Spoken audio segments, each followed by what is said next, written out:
La cause numéro 1 d'échec sur Amazon, c'est la faiblesse de l'offre. Et oui, j'en parle souvent sur cette chaîne car c'est un des facteurs les plus importants. Et malheureusement, pour beaucoup de débutants, cette phase d'analyse, de recherche, de conception du produit est souvent oubliée ou alors mal exécutée. Et dans cette vidéo, je vais vous présenter un nouvel outil qui utilise l'IA pour régler ce problème. Donc si vous lancez ce que j'appelle un copycat, c'est-à-dire la copie exacte d'un produit qui existe déjà sur Amazon, c'est vraiment se tirer une balle dans le pied et donner toutes les chances à votre produit d'échouer. Il faut bien comprendre que quand vous lancez un nouveau produit sur Amazon, eh bien vous n'avez pas encore de classement dans les résultats de recherche d'Amazon, c'est-à-dire vous n'avez pas encore de visibilité et vous n'avez pas encore d'avis client, c'est-à-dire de preuve sociale. Alors du coup, pourquoi est-ce que les clients achèteraient votre produit alors que le même produit vendu par un autre concurrent est classé deuxième sur Amazon et a déjà des centaines d'avis? Le résultat, c'est que malgré tous vos efforts, votre produit ne décolle pas. Alors vous essayez d'être compétitif sur le prix, mais malheureusement, c'est une course vers le fond et à ce jeu-là, vous n'allez pas gagner contre des usines chinoises. Donc vos marges sont compressées et vos coûts de publicité s'envolent. Bref, votre produit s'éteint à petit feu et vos espoirs de bénéfice avec. Alors pour éviter ce scénario catastrophe, vous avez une seule chose à faire, c'est bosser sur votre offre et apporter un produit supérieur à la concurrence sur le marché. Un produit qui résout un vrai problème et qui va satisfaire les clients. Un produit que vous pourrez vendre avec une bonne marge, qui va convertir les clics en achats et du coup qui sera bien ranké dans l'algorithme d'Amazon. Alors dit comme ça n'a pas l'air si compliqué. Sauf que la réalité, c'est que beaucoup de gens ne le font pas car c'est un processus assez difficile. Et non, ici je ne parle pas de créer un bundle qui n'a aucune valeur ou de changer la couleur de la boîte en y rajoutant un logo sympa. C'est pas suffisant et il faut creuser au-delà de ça. Et c'est pas pour rien que les vendeurs pros analysent des centaines de produits pour comprendre la niche en profondeur. Quels sont les besoins des clients? Quelles sont les fonctionnalités cruciales du produit? Qu'est-ce qui manque aux produits concurrents? Et c'est ça le job d'un vendeur e-commerce. Et c'est comme ça que vous lancez des best-sellers et que vous pénétrez un marché efficacement. Et donc on en vient à ce nouvel outil basé sur l'IA qui va simplifier tout ce processus et qui va vous permettre de gagner un avantage indécent sur la concurrence. C'est un outil qui s'intègre directement avec l'API d'Amazon et aussi avec celui de ChatGPT. Et ici, l'outil va faire tout le boulot pour vous en analysant des dizaines de produits, des milliers de reviews et ce qui va vous permettre de comprendre les besoins des clients en profondeur. Donc concrètement, qui sont les clients, pourquoi ils achètent le produit, qu'est-ce qu'ils aiment dans ce produit, mais aussi qu'est-ce qu'ils n'aiment pas. Donc maintenant, on va passer directement sur mon écran d'ordinateur et je vais vous montrer concrètement comment ça marche. Donc là, je suis sur l'application, sur la page d'accueil et donc ici, il y a une fonctionnalité sur laquelle j'aimerais concentrer, c'est l'analyse concurrentielle qui, à mon avis, est la fonctionnalité la plus importante. C'est clairement ce qui va vous permettre d'analyser vos concurrents et de comprendre le marché et les clients. Dans le fond, c'est quelque chose qu'on peut faire directement avec ChatGPT. Je l'avais expliqué dans ma vidéo sur comment utiliser les outils d'intelligence artificielle justement pour son business Amazon FBA. Mais le problème, c'est que analyser des dizaines de concurrents, des centaines, voire des milliers de reviews, eh bien, le faire avec ChatGPT, même avec la version payante, c'est assez long, assez manuel, c'est assez bancal, on va dire. Donc, cet outil, ce qui est bien, c'est qu'il s'intègre directement avec l'API d'Amazon et avec celui de ChatGPT et ça a été conçu exprès pour les vendeurs e-commerce et encore plus Amazon. Donc, c'est vraiment top et à ce niveau-là, ça marche bien. Donc, ce qu'on va faire, c'est qu'on va aller directement sur Amazon, on va choisir la niche qui nous intéresse. Donc là, j'ai choisi la niche des aspirateurs à main sans fil. Oui, je sais, ça change des fontaines à eau pour chat ou des distributeurs de croquettes automatiques. Mais bon, voilà, il faut changer de temps en temps. Donc ici, ce qu'on peut faire d'abord, c'est passer un vite coup d'œil sur la niche. Donc là, je vais utiliser X-Ray de Helium 10 juste pour voir un petit peu quels sont les chiffres concrets dans cette niche que réalisent les vendeurs et du coup, quels produits on cible et quels produits on va vouloir analyser. Donc, on peut classer ça par revenu. Ici, on voit qu'on a plusieurs types de produits. On a des aspirateurs type balai, donc des produits assez volumineux, assez gros, assez chers. Forcément, ils font les plus gros chiffres, 200 000, 100 000, 50 000. C'est pas vraiment ce qui nous intéresse aujourd'hui, donc on peut les éliminer tout simplement de notre recherche. Ça correspond pas exactement à ce qu'on regarde. Hop, ici, on va regarder des produits plus petits, donc des choses qui peuvent se tenir à la main, comme celui-ci qui fait 45 000 euros par mois. On a celui-ci qui fait 24 000 euros avec 369 avis seulement, donc ça c'est un très très bon ratio. On a aussi ce produit qui est intéressant, ce produit là pareil qui fait 16 000 euros avec 336 avis. On a un autre produit ici avec 140 avis, 13 000 euros. Donc voilà, des produits potentiellement intéressants sur lesquels on pourrait se lancer. Et donc ici on va fermer Helium 10, ça c'était juste pour savoir à quoi on a affaire. Et donc ici ce qu'on va faire, c'est on va cliquer sur ce petit bouton Review Analysis et là ce qu'on va pouvoir faire, c'est choisir les produits qu'on veut analyser dans cette application Shulex. Donc là, vous pouvez en choisir 4 ou 5 par exemple et tous les analyser en même temps. Donc on va choisir celui-ci, hop, on va prendre celui-ci et celui-ci, voilà. Pour avoir plusieurs modèles et pour avoir une analyse assez complète. Et une fois que vous avez choisi les modèles qui vous intéressent, que vous voulez analyser dans votre rapport, vous allez cliquer ici sur créer le rapport. Donc là, ça prend quelques minutes de prendre toute la data et d'en faire ensuite un rapport. Donc après quelques minutes d'attente, on a notre rapport qui a été créé. Donc dépendant du nombre de produits que vous avez inclus et de la saturation du réseau de ChatGPT, ça peut prendre entre 3, 4, 5 minutes, parfois un petit peu plus.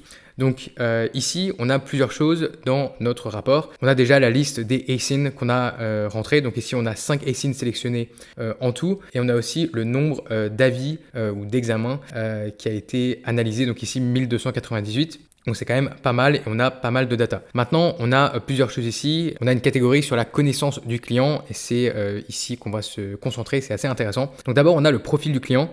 Donc déjà, qui est-ce qui achète ou en tout cas pour qui. Donc ici, on a, donc c'est en anglais, mais on a kid, friend, husband, partner, wife. On a une mention des enfants, des amis, un mari, un partenaire. Donc voilà, ça peut être aussi des idées de pourquoi est-ce que les gens achètent ce produit, pour qui. C'est peut-être pour offrir un ami, pour offrir à leur mari. Donc voilà, ça c'est intéressant. On n'a pas trop de data là-dessus pour ce produit en particulier. Il y a des produits qui vont avoir beaucoup plus d'informations intéressantes, mais ici, vu que c'est quand même un aspirateur, on n'a pas grand-chose. Ensuite, au niveau du quand est-ce que le produit est utilisé, donc là, ça a été traduit de l'anglais, donc il y a des traductions qui sont un petit peu bancales, mais bon, vous avez compris l'idée. Donc on est vraiment sur un usage assez quotidien, donc everyday, daily use, Christmas, donc voilà, pourquoi pas aussi autour de Noël, après les repas. Donc voilà, ça c'est quelque chose qui est intéressant. Ensuite, beaucoup plus intéressant, c'est où est-ce que le produit est utilisé. Et là, c'est sans appel, c'est-à-dire que la voiture, c'est le numéro 1 de loin. Ensuite, on a dans la maison, dans la cuisine, dans un appartement et pour la table. Donc ce genre de petit aspirateur, apparemment, est beaucoup utilisé dans les voitures, autour de la maison évidemment, dans la cuisine et pour enlever par exemple des miettes sur la table. Et finalement, quoi, ici, on a Clean My Filthy, c'est-à-dire pour nettoyer la saleté, pour faire un cadeau, pour nettoyer encore une fois, pour nettoyer et voilà. Donc là, on n'a pas grand-chose d'intéressant. Donc profil du client, ça vous donne un aperçu global, mais ce qui va vraiment être intéressant, c'est la partie d'après. Donc on a les scénarios d'utilisation avec les pourcentages. Et donc ici, encore une fois, on se retrouve avec le nettoyage de la voiture qui est vraiment en premier et de loin.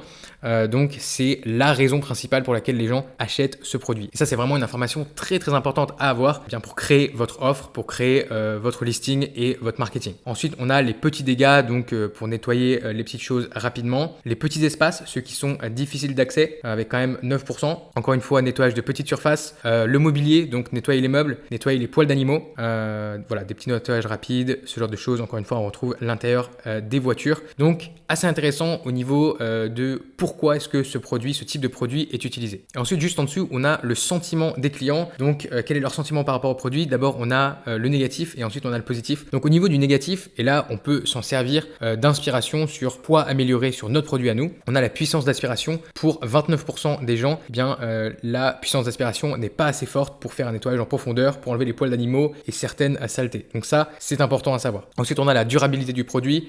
Donc, avec des gens qui mentionnent que les pièces se cassent facilement, la durée de la batterie n'est pas assez longue. On a ensuite la qualité globale du produit avec du plastique bon marché, une durabilité médiocre. Voilà, on se retrouve un petit peu dans cette qualité qui fait défaut. On a ensuite le bruit avec 9% des gens qui se plaignent comme quoi le produit fait trop de bruit. On a ensuite la durée de vie de la batterie, les accessoires et le design. Donc voilà, ça c'est des choses intéressantes. On peut regarder et on peut se dire comment est-ce que je peux améliorer ces choses-là, comment est-ce que je peux avoir peut-être un modèle avec une puissance d'aspiration plus forte, peut-être avec des matériaux de meilleure qualité et donc un produit plus durable. Pourquoi pas aussi chercher un produit qui fait moins de bruit. Alors après à voir, est-ce qu'on veut moins de bruit, plus de puissance d'aspiration? Je pense qu'il va peut-être falloir faire un compromis là-dessus, mais dans tous les cas, ce sont quand même des infos super importantes. Et ensuite, on a les aspects positifs. Donc 22% des gens sont très satisfaits de l'aspect portable du produit. Donc voilà, ça c'est quelque chose aussi, on peut travailler sur un produit qui est petit et qui est vraiment très facile à transporter, à manipuler. Donc voilà, ici les gens ils mentionnent les voyages, facile à utiliser et à ranger. Donc voilà, pas avoir un produit très volumineux.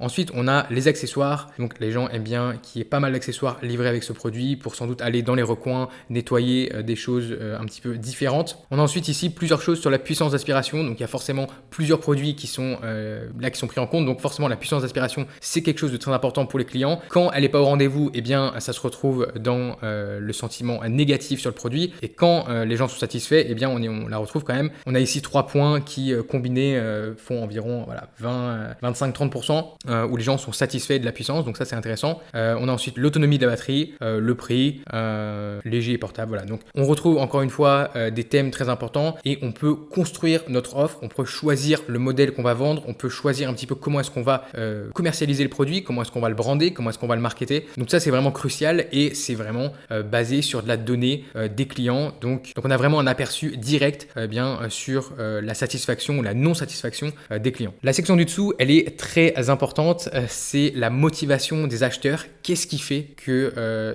les gens achètent ce produit, convertissent. Donc la première chose, c'est nettoyage de voiture. Encore une fois, donc là, est-ce que le produit va leur servir pour nettoyer une voiture? Est-ce que il a les bonnes fonctionnalités, la bonne taille, la bonne puissance? On a ensuite la portabilité qui arrive quand même en deuxième. Donc ici, c'est quand même le deuxième facteur d'achat des clients. Donc c'est quand même très très important, léger, facile à transporter, 20%, quand même énorme. Évidemment, on a le prix. On a la capacité du produit à nettoyer, à faire des petits nettoyages rapides. Donc, est-ce que c'est facile d'utilisation? Encore une fois, est-ce que c'est petit, portable? On a les accessoires et ensuite, on a d'autres choses comme le confort. On retrouve la puissance qui, au final, elle est assez importante au niveau de la satisfaction, mais au niveau de la décision d'achat, pas autant que ça. On a ensuite la polyvalence du produit, mais encore une fois, ça n'a pas l'air d'être très intéressant, seulement 6%. Est-ce que vous pouvez faire vraiment beaucoup de choses avec ou est-ce que c'est monotâche? Et on a ensuite nettoyage rapide et autonomie de la batterie qui, encore une fois, arrive assez long. Donc là, c'est super important pour choisir les fonctionnalités que vous allez inclure sur votre produit parce que ici, si vous avez un produit qui est portable, un produit qui permet de nettoyer les voitures et un produit avec pas mal d'accessoires, on retrouve quand même tous ces attributs dans le top des motivations des acheteurs et donc je pense que c'est bien d'inclure ces fonctionnalités sur votre produit et ensuite de les mettre en avant sur votre listing. Donc de cette manière, vous avez vraiment le plus de chances de convertir les clients en acheteurs. Section du dessous, bon, ça commence à se répéter un petit peu, mais on a les attentes des clients. Donc ici, une puissance d'aspiration, c'est ce qui arrive le plus haut. Donc ça, c'est un petit peu ce que les clients désirent, ce que les clients veulent, ce qu'ils pensent qu'il manque un petit peu aux produits qu'ils ont achetés. Donc la puissance d'aspiration, on retrouve la durabilité, l'autonomie de la batterie, les accessoires, le bruit, la taille. Donc c'est vraiment pas mal de choses qui font que les clients vont ensuite être satisfaits ou pas satisfaits de votre produit. Qu'est-ce qu'ils attendent du produit? Qu'est-ce qu'ils veulent en plus par rapport à ce qu'ils ont déjà, par rapport aux produits qu'ils ont achetés? Et là, c'est un petit peu la faille dans laquelle vous devez vous engouffrer, vous, avec votre nouveau produit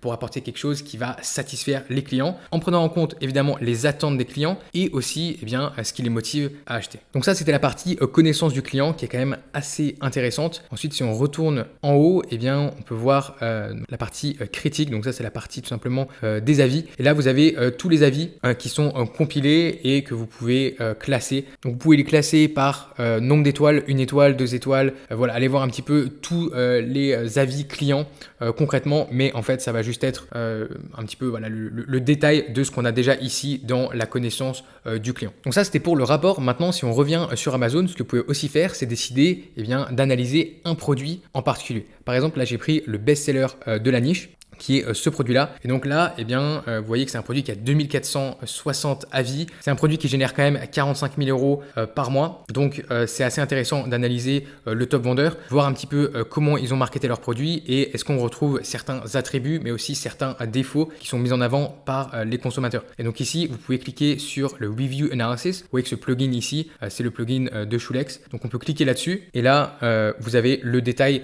complet pour ce produit en particulier. Alors là, c'est en anglais, il n'y a pas l'option traduction, mais bon, mais on peut quand même comprendre rapidement ce qui se passe. Donc là, on va retrouver un petit peu les mêmes choses au niveau du scénario d'utilisation, des attentes des clients, des motivations des clients à acheter ce produit, les avantages, les inconvénients. Donc on retrouve un petit peu la même chose. Et ici, on peut voir par exemple que les inconvénients montrés par les clients, ça va être la puissance d'aspiration, la durée de vie de la batterie et la durabilité ainsi que le bruit. Et si on retourne sur le listing, on peut voir qu'en effet, ça a l'air d'être un produit bien en plastique assez cheap. On voit que les images, elles sont pas vraiment travaillées, c'est-à-dire que ici, oui, on a vaguement une image qui nous évoque une voiture, mais c'est assez mauvais, c'est un Photoshop d'assez mauvaise qualité. Donc voilà, concrètement ici, je pense que il y a certaines choses sur lesquelles on peut jouer. Le vendeur ne joue pas non plus trop sur la taille du produit, l'aspect portable du produit.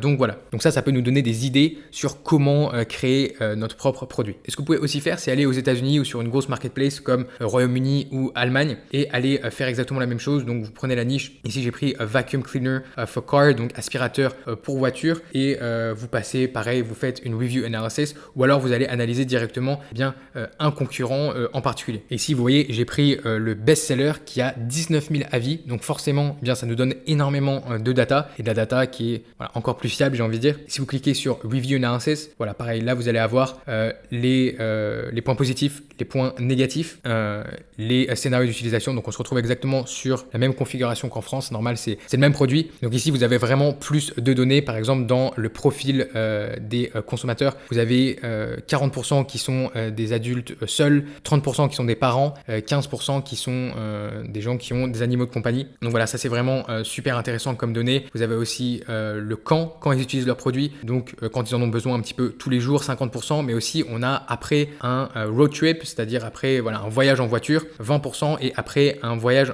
de camping, forcément, parce que vous allez avoir plus de saleté probablement dans votre voiture après avoir fait un voyage de ce type. Donc ça peut être vraiment super intéressant quand vous allez construire votre listing et quand vous allez justement essayer de taper dans ces problèmes que les clients ont et ce pourquoi ils veulent acheter votre produit. Bon, je pense qu'avec cette data, vous avez toutes les cartes en main pour créer une offre produit quasi parfaite qui sera adaptée aux besoins des clients, aux attentes des clients et qui vous permettra d'offrir une meilleure expérience aux utilisateurs par rapport aux concurrents. Dans ma formation FBA Accelerator, il y a 3 modules complets qui sont dédiés à la recherche de niche, la création d'une offre produit et d'un branding unique, et au sourcing, c'est-à-dire à la recherche d'un fournisseur qui sera capable de créer le produit que vous voulez. Donc je vous recommande cet outil car à mon avis, il apporte une réelle valeur ajoutée. Il permet de prendre des décisions qui sont basées sur des données et non sur notre intuition. Parce que souvent, quand on veut commercialiser un produit, on n'est pas vraiment le marché cible de notre propre produit. Donc c'est important de vraiment comprendre le marché et je pense que cet outil est un gain de temps assez phénoménal. Donc vous pouvez installer l'outil gratuitement. Il y a une version gratuite, mais vous n'avez vraiment pas accès à beaucoup de fonctionnalités. Et ensuite, vous pouvez passer sur un abonnement payant. Donc c'est assez onéreux. Ça coûte 99 $ par mois. Et vous pouvez essayer l'outil pendant un jour gratuitement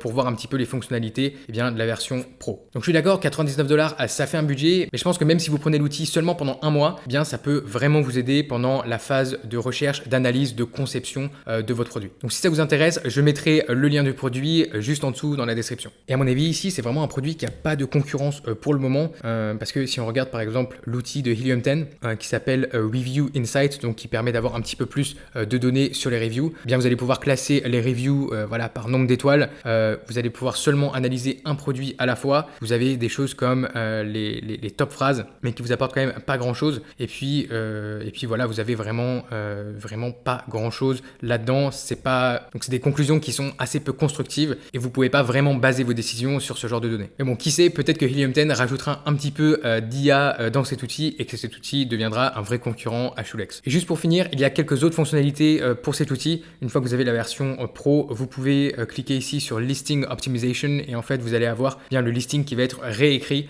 par l'intelligence artificielle. Et vous avez aussi d'autres outils sur l'analyse de mots-clés, mais concrètement, je pense pas que ce soit les fonctionnalités les plus utiles et c'est des choses qu'on peut faire déjà avec ChatGPT. Donc c'est pas ça qui m'excite le plus à propos de cet outil. J'espère que vous avez apprécié la vidéo. Si c'est le cas, n'hésitez pas à mettre un gros pouce bleu et si vous avez des questions, n'hésitez pas à les mettre juste en dessous dans les commentaires. Je lis et je réponds à tous vos commentaires. Et sur ce, je vous dis à très vite pour une nouvelle vidéo sur Liberté Digitale.